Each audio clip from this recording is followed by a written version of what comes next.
There's a story about a grandfather and his grandson.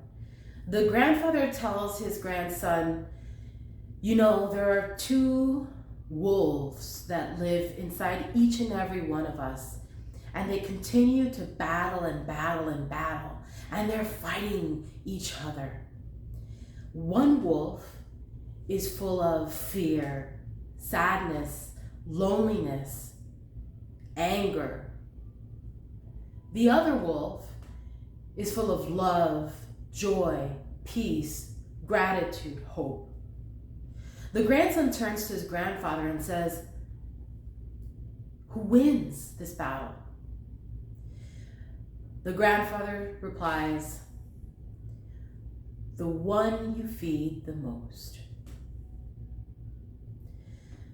I really like this story because it really tees up the topic for today that I wanted to share with you, and that's on the measure of success. You see, I believe that we still have this mental battle within ourselves, and that is the battle between fear and love. And the one that wins is the one that we focus on the most, and that is going to dictate the quality of our life. If it's going to be a high quality, full of good things, or if it's going to be a bad quality, full of sad things. There are 6 measures of success that I'd like to share with you. And the first one is personal growth and development. And personal growth and development really is an area that is a measure of success that we want to begin to focus on because there's something called intrapersonal intelligence. And there are Harvard studies that have found that this self-understanding, understanding of yourself and of your environment is really one of the major levels of intelligence. Along with IQ and emotional intelligence, it's the intrapersonal intelligence, the self-understanding that really makes a difference. And that makes me think of this quote by Socrates that says, "Understanding thyself is the beginning of wisdom." And isn't that so? I think that's why leaders and successful people always invest in themselves and are always looking for opportunities for growth and development. They're always really investing in seminars and in workshops and in learning new skills. One tool and technique that I use and have found very effective when it comes to personal growth and development and in my journey is a tool called the SWOT analysis. And that really helps me to identify what are my strengths, my weaknesses, but also my opportunities and threats. So for example, one strength that I have is in communications. I am a project manager, that's my career. And so communicating is what I do for 8 hours a day with my teams to make sure I bring them all together and we come together to achieve a common goal and that everyone is crystal clear on the expectations for that project. And success means that I am communicating well. So I've spent a lot of time investing in improving my communication skills.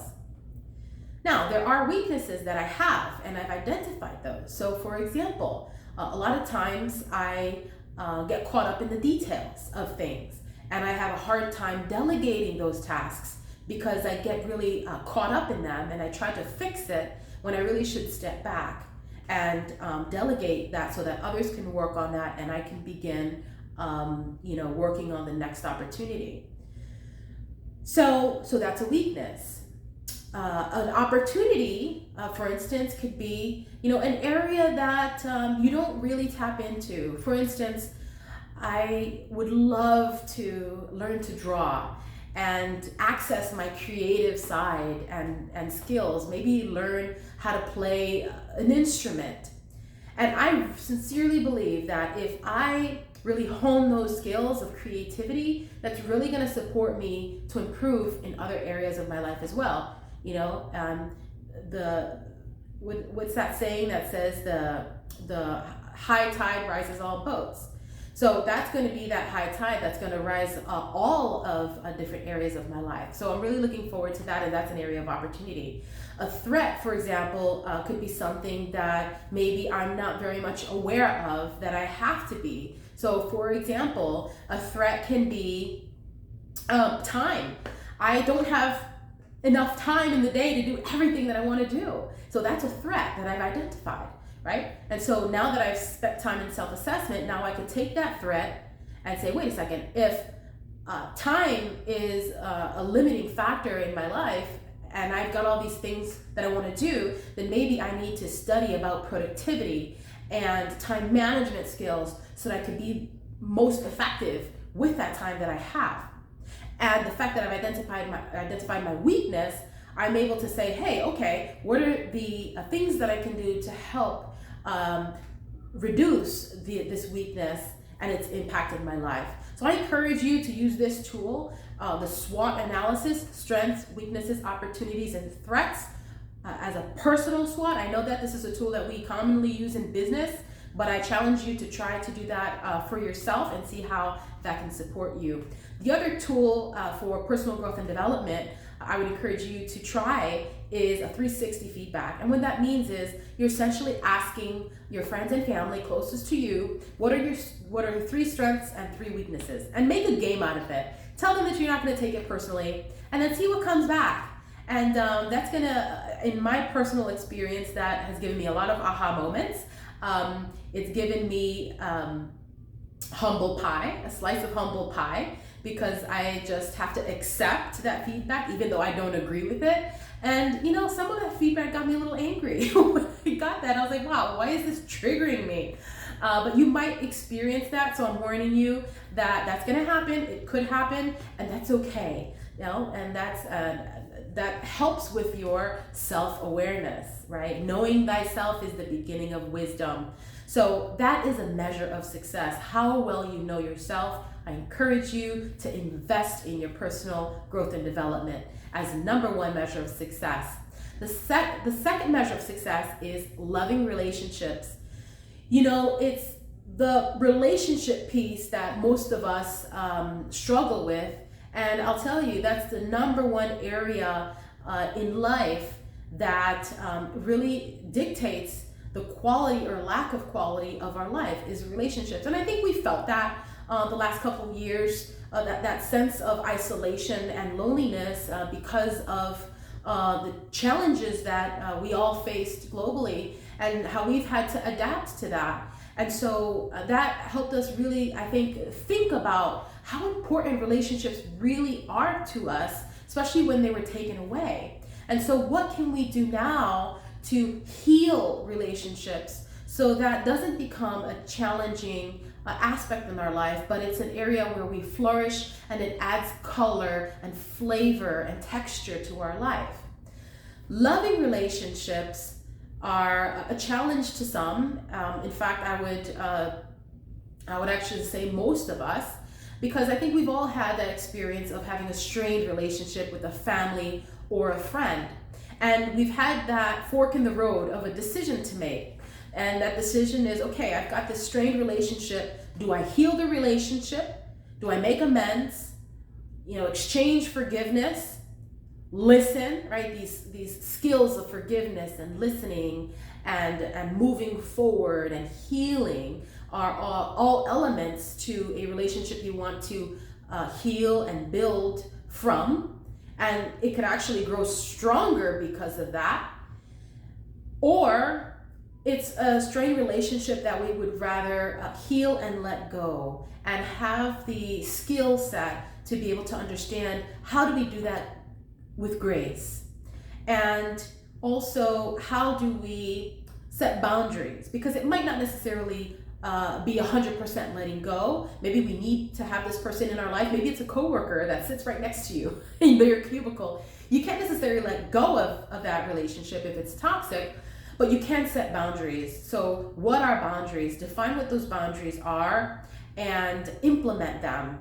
And so those are 2 techniques that you can use to improve on your loving relationships, because that's really a key success factor and a measure of our life success is the quality of our relationships. It's really going to dictate the level of happiness and joy that we have in our life, whether we want to admit it or not. No man is an island, right?